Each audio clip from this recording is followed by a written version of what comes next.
नमस्कार, ABC channel में आपका स्वागत है। मैं हूं सचिन श्रीवास्तव और आप मेरे साथ देखेंगे आजमगढ़ से जुड़ी खबरें।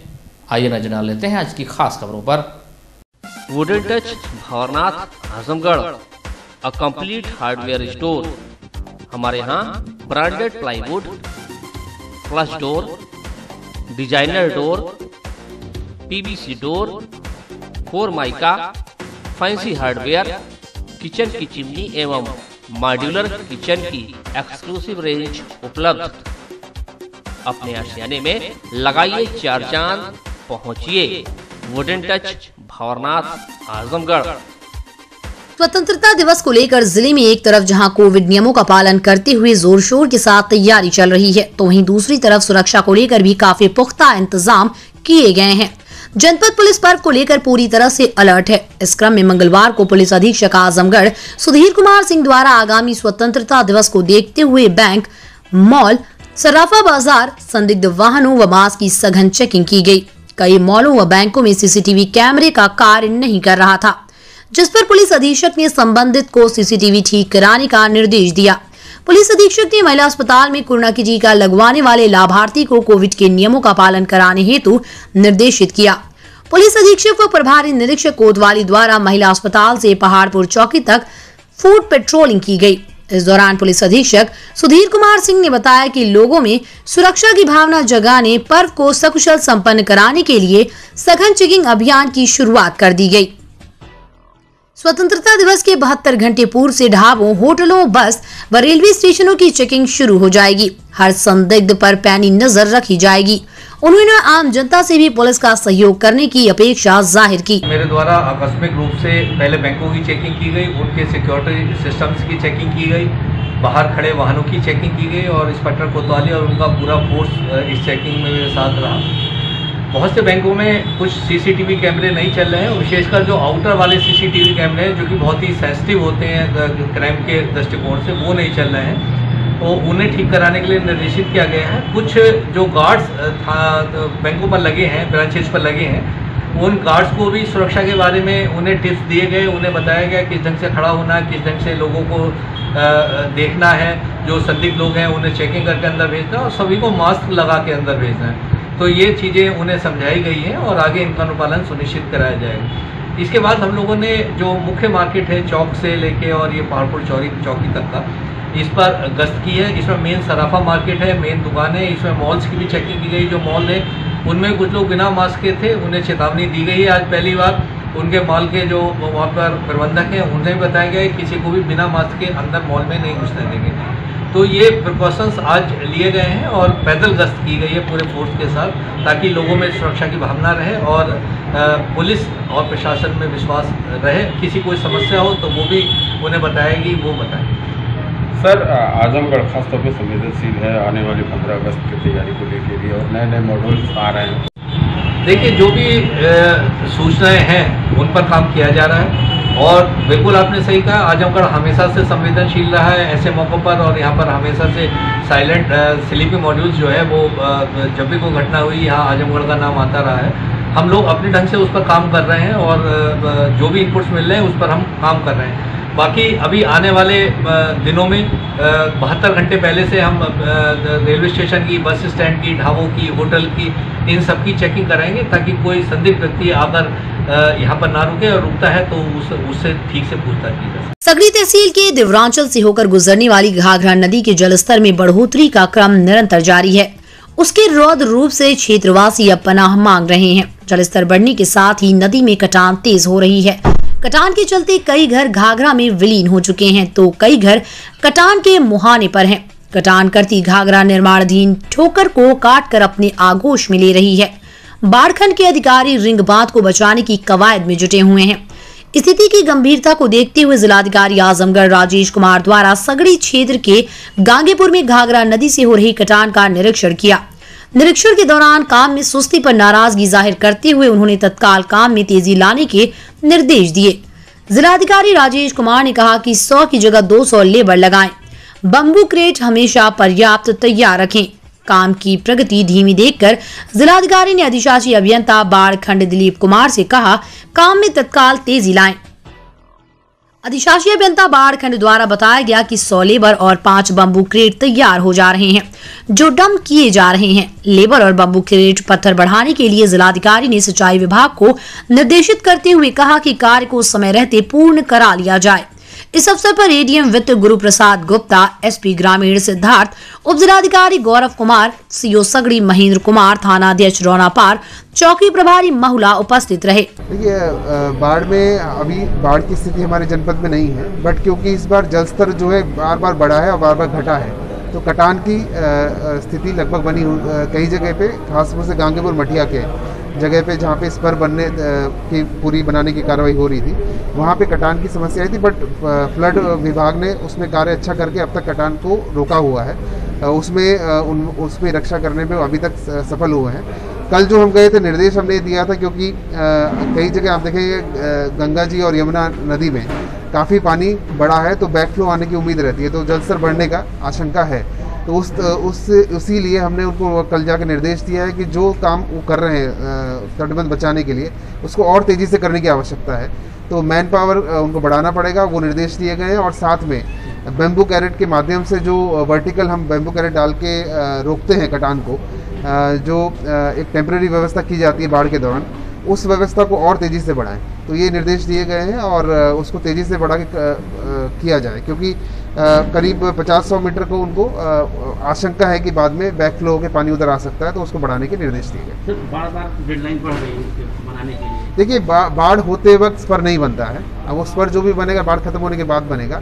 अब जो केवल है सुरक्षात्मक कार्य जो है बाढ़ के दौरान जो होता है या पानी बढ़ने के दौरान होता है, वो कार्य किया जा रहा है। तो वो बैम्बू कैरेट के माध्यम से उसको सुरक्षित किया जा रहा है। नागरिक सभी सुरक्षित हैं, कोई दिक्कत नहीं है। तो बंदे को बचाया जाएगा, सभी यही निर्देश उनको दिए गए हैं और सिंचाई विभाग ने ये कहा गया है कि बंदे को वो बचाने की पूरी कार्रवाई कर रहे हैं। देखिए, सारी व्यवस्थाएं चिन्हित है, आश्रय स्थल भी चिन्हित है, नाव और नाविक भी चिन्हित है, किस जगह पे कौन नाविक लगेगा वो सारी चिन्हित है।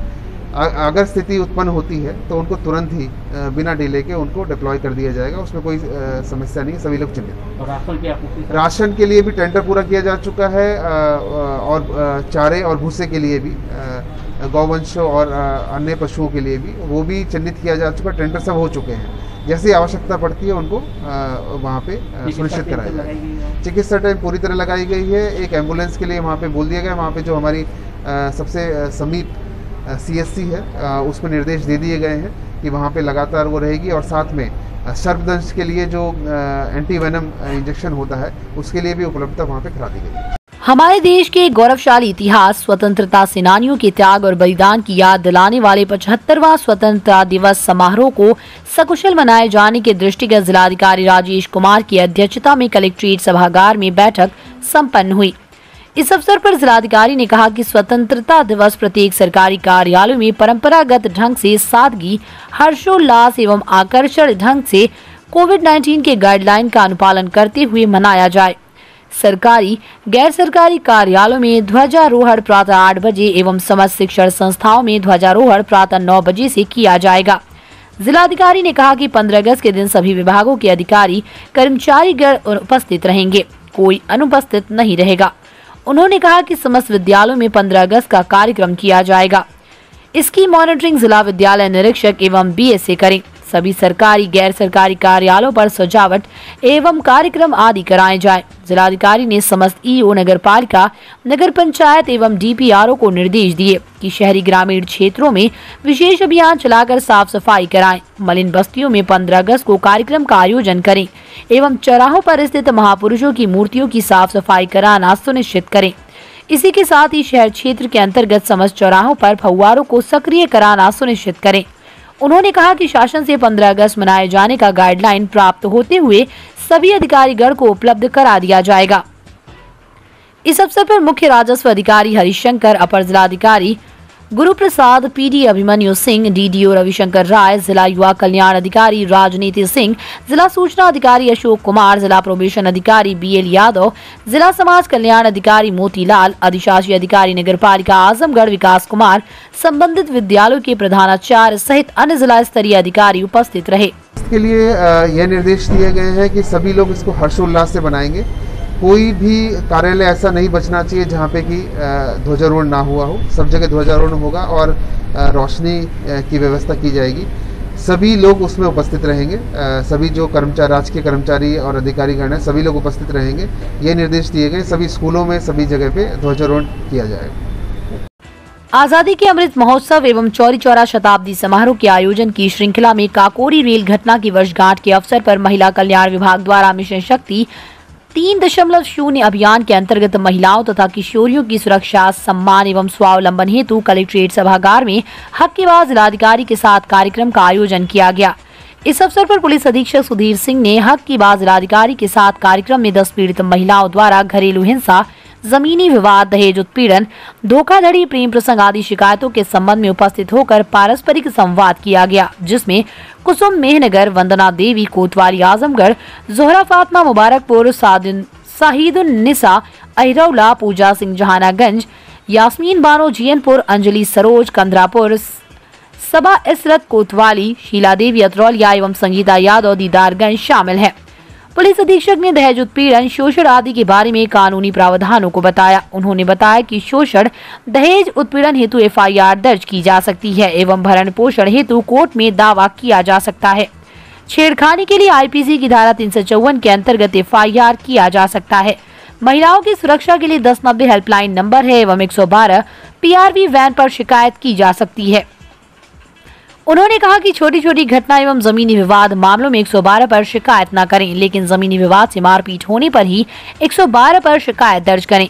उन्होंने कहा कि प्रत्येक दशा में महिलाओं का सम्मान होना चाहिए। पारिवारिक विवादों को काउंसलिंग के द्वारा समाधान कराना चाहिए। उन्होंने कहा कि उत्तर प्रदेश सरकार महिलाओं की सुरक्षा एवं सम्मान के लिए प्रतिबद्ध है। इसी के साथ ही पुलिस अधीक्षक ने महिलाओं में यौन हिंसा, लैंगिक असमानता, घरेलू हिंसा, दहेज हिंसा, कन्या भ्रूण हत्या, कार्यस्थल पर लैंगिक हिंसा संबंधी शिकायतों का निस्तारण किए जाने हेतु टोल फ्री हेल्पलाइन नंबर स्थापित करने के लिए जिला प्रोबेशन अधिकारी को निर्देशित किया। अपर जिलाधिकारी प्रशासन नरेंद्र सिंह ने जिला प्रोबेशन अधिकारी को निर्देश दिए कि उक्त प्रकरणों का निस्तारण संबंधित अधिकारियों से समन्वय स्थापित कर कराना सुनिश्चित करें। जिला प्रोबेशन अधिकारी BL यादव ने सभी शिकायतकर्ताओं को आश्वस्त किया कि आप सभी शिकायतों को गंभीरता से लेकर प्राथमिकता से निस्तारित कराया जाएगा। इस अवसर पर महिला कल्याण अधिकारी Preeti Upadhyay, one stop centre manager Sarita Pal, Ranjana Mishra, Pinky Singh सहित शिकायतकर्ता उपस्थित रहे। अखिल भारतीय विद्यार्थी परिषद आर्यमगढ़ द्वारा आजादी के 75 वर्ष पूर्ण होने पर देश की स्वतंत्रता के उपलक्ष्य में अखिल भारतीय विद्यार्थी परिषद ने पूरे देश में राष्ट्रीयता के भाव को जन जन तक पहुंचाने के लिए हर गांव में एक तिरंगा अभियान का आगाज किया है। इसी संबंध में आज शहर में स्थित सिविल लाइंस डाक बंगले पर प्रेस वार्ता बुलाई गई, जिसमें अखिल भारतीय विद्यार्थी परिषद आर्यमगढ़ द्वारा जिले के प्रत्येक गांव तक राष्ट्रीयता की अलख जगाने के लिए हर गांव एक तिरंगा अभियान द्वारा शहरी व सुदूर सीमावर्ती गांव तक कार्यकर्ताओं द्वारा गांव-गांव तक 15 अगस्त को तिरंगे फहराने का कार्य किया जाएगा व जिले की सभी नगर इकाई मेहनगर, फूलपुर, लालगंज, रौनापार, आर्यमगढ़ नगर, जियनपुर, अतरौलिया, मुबारकपुर, बिलरियागंज में आजादी के 15 वर्ष पूर्ण होने पर जिले में अनेकों प्रकार के कार्यक्रम आयोजित किए गए हैं। संपूर्ण जिले में होने वाले आगामी कार्यक्रमों के कार्यक्रम संयोजक डॉक्टर जगदम्बा सिंह जी व कार्यक्रम सह संयोजक आलोक मिश्रा जी के नाम की घोषणा की गई, जिसकी जानकारी प्रेस वार्ता के दौरान जिला संयोजक रंजीत सिंह राठी द्वारा दी गई।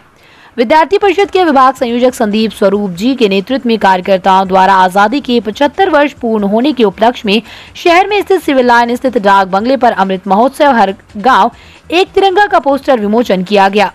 अभाविप के जिला संगठन मंत्री शिवम पांडे जी ने बताया कि इस वर्ष भारत की स्वाधीनता की 75वीं वर्षगांठ है एवं 2022 में अभाविप अपने 75वें वर्ष में प्रवेश करेगी। इसको लेकर विशेष अभियान और संगठन विस्तार की योजना बनाई गई है। 2023 में ABVP की भी 75वीं वर्षगांठ है।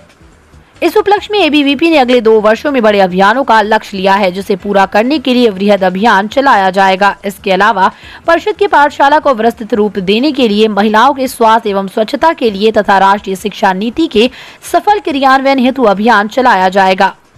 जिला संयोजक रंजीत सिंह राठी ने कहा कि हर गांव एक तिरंगा का लक्ष्य ये है कि आजादी के इस 75वें वर्ष में पूर्ण होने वाले उत्सव में आजादी की ऊर्जा का अमृत है। स्वाधीनता सेनानियों से प्रेरणाओं का अवसर, नई ऊर्जाओं और संकल्पों का उत्सव, राष्ट्र के जागरण का उत्सव है, स्वराज के सपनों को पूरा करने का अवसर है। वैश्विक शांति को बनाए रखने का महोत्सव है। गई है विद्यार्थी परिषद आजमगढ़ जनपद के 251 गाँवों में गांव-गांव तक पहुंच करके तिरंगा फहराने का लक्ष्य लिया गया है, जो कि अपने संगठन के बड़े पदाधिकारियों ने यह तय किया कि देश भर के 1.25 लाख गाँवों में विद्यार्थी परिषद तिरंगा फहराएगा। इसी के क्रम में अपने गोरक्ष प्रांत में 2105 गाँव में तिरंगा फहराने का लक्ष्य है और जो तिरंगा फहराया जाएगा गांव-गांव तक, इसका मुख्य उद्देश्य यह है कि आज आज़ादी के 75 वर्ष पूर्ण हो चुके हैं। इसके लिए विद्यार्थी परिषद क्या कर सकता है, उस गांव-गांव तक, गांव के आम जनमानस तक पहुंच करके क्या बता सकता है वहां पर कि आज 75 वर्ष पूर्ण हो चुके हैं, हम लोगों ने आज तक क्या पाया और इसके अलावा हम लोग क्या अच्छा कर सकते हैं। और इस आजमगढ़ ज़िले में ऐसे क्रांतिकारी जो रहे, जिनकी इतिहास के पन्नों में जिनका अभी तक नाम नहीं आ पाया है, विद्यार्थी परिषद उनको भी बताने का गांव-गांव तक प्रयास करेगा। इसके अलावा जो भी अमर जवान शहीद हुए हैं इस ज़िले से, उनके गांव तक पहुंच करके तिरंगा फहराने का विद्यार्थी परिषद का लक्ष्य है। इसी क्रम में हमारे जो तिरंगा फहराने का जो कार्यक्रम है, हर गांव एक तिरंगा करके, तो अपने 11 टीम गठित हो चुकी है, जो कि इस पूरे कार्यक्रम की तैयारी कर रही है। इसके 2 सहसंयोजक तैयार हो चुके हैं। इसके अलावा जो 11 टीम है वह तैयार की अपने 25 विस्तारकों को, जो अल्पकालिक की तरह कार्य करेंगे। 9 तारीख से लेकर के 15 तारीख की शाम तक वह हर गांव तक पहुंचने का प्रयास करेंगे, ताकि व्यवस्थित तरीके से गांव-गांव पहुंच करके पूरे कार्य की योजना बन जाए और वहां पर तिरंगा फहरा दिया जाए। इसके अलावा वहां पर भाषण भी किए जाएंगे, जो कि बताया जाएगा कि अपने आज़ादी के 75 वर्ष पूर्ण हो चुके हैं, तो विद्यार्थी परिषद इसके लिए अच्छा कार्यक्रम क्या कर सकती है। अपने रानी लक्ष्मीबाई जयंती के अवसर पर हम लोग छात्राओं को कहीं न कहीं प्रोत्साहित करने का प्रयास करेंगे। इसके अलावा विद्यार्थी परिषद की पाठशाला जो आज तक चली आ रही है, उसको बढ़ावा देने का प्रयास करेंगे। इसके अलावा नशा मुक्ति पर हम लोगों का वर्ष भर कार्यक्रम चलेगा। मिशन साहसी कार्यक्रम को भी हम लोग बढ़ावा देने का प्रयास करेंगे। हर गांव-गांव तक जब हम लोग पहुंच जाएंगे तो इस कार्यक्रमों के माध्यम से हम लोगों को बढ़ावा मिलेगा। मंगलवार को association for advocacy and legal initiatives trust आली द्वारा पुलिस लाइन सभागार कक्ष में पुलिस अधिकारियों के साथ यौनिक हिंसा के मामले में एक कार्यशाला का आयोजन किया गया, जिसमें महिला हिंसा, सेक्सुअल ऑफेंस से संबंधित कानून एवं पुलिस की भूमिका के संबंध में चर्चा की गई। इस कार्यशाला में यौन अपराध के मामले में एफआईआर तथा बलात्कार संबंधित धाराओं के बारे में विस्तृत चर्चा की गई। सबसे पहले अतरंगी रिश्ते में चयन और निर्णय लेने का अधिकार पर चर्चा में आली ने अतरंगी रिश्तों में चयन और निर्णय लेने के अधिकार पर बात की। किसी रिश्ते को स्वीकार करने, उसमें होने या उससे बाहर आने के साथ यौनिक स्वायत्तता के मामलों में आली महिलाओं की मदद कर रही है। कार्यशाला के दौरान बताया गया कि आली ऐसी पीड़ितों को सामाजिक एवं कानूनी मदद प्रदान कर रही है।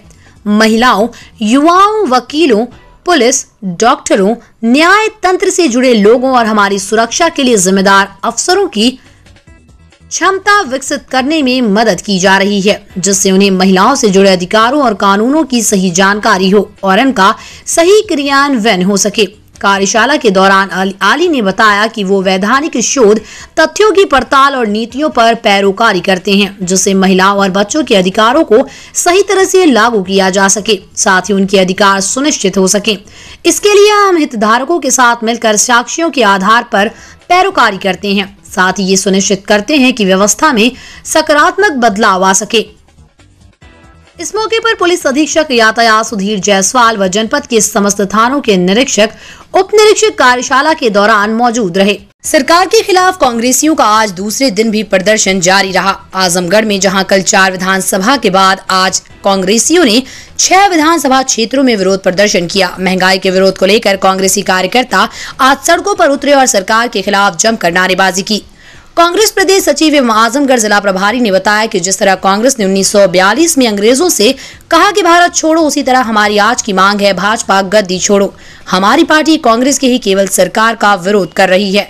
सपा बसपा ने कभी सरकार का विरोध नहीं किया। चुनाव आते ही ये लोग मैदान में उतरेंगे। किसान सड़क पर हैं नौजवान बेरोजगार, सरकार आम आदमी से दूर केवल पूंजीपतियों का भला कर रही है। महंगाई चरम सीमा पर है, जिस पर सरकार नाकाम हुई। ऐसे में सरकार को इस्तीफा दे देना चाहिए। देश के विधानसभाओं में इस मौजूदा सरकार के खिलाफ, जैसे कि 1942 में कांग्रेस पार्टी ने एक नारा दिया था कि अंग्रेजों गद्दी छोड़ो, अंग्रेजों भारत छोड़ो, उसी के तहत आज 9 तारीख और 10 अगस्त को इस सरकार को, इस जुल्मी सरकार को सीधा हम कह रहे हैं कि भाजपा गद्दी छोड़ो।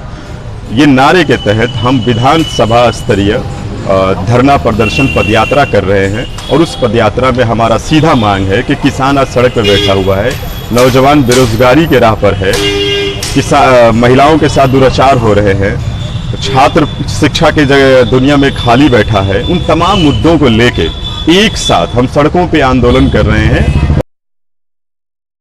कि भाजपा गद्दी छोड़ो।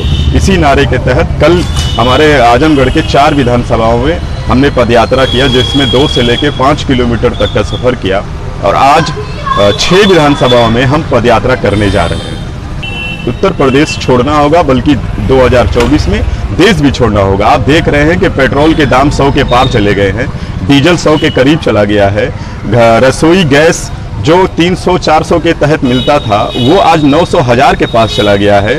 आप सरसों का तेल अगर देख ले तो 200 के पास चला गया है। दाल महंगी हो गई है, खाने की तमाम चीज़ें महंगी हो गई है और सरकार सिर्फ और सिर्फ अपने उद्योगपति साथियों की मदद करने में लगा हुआ है।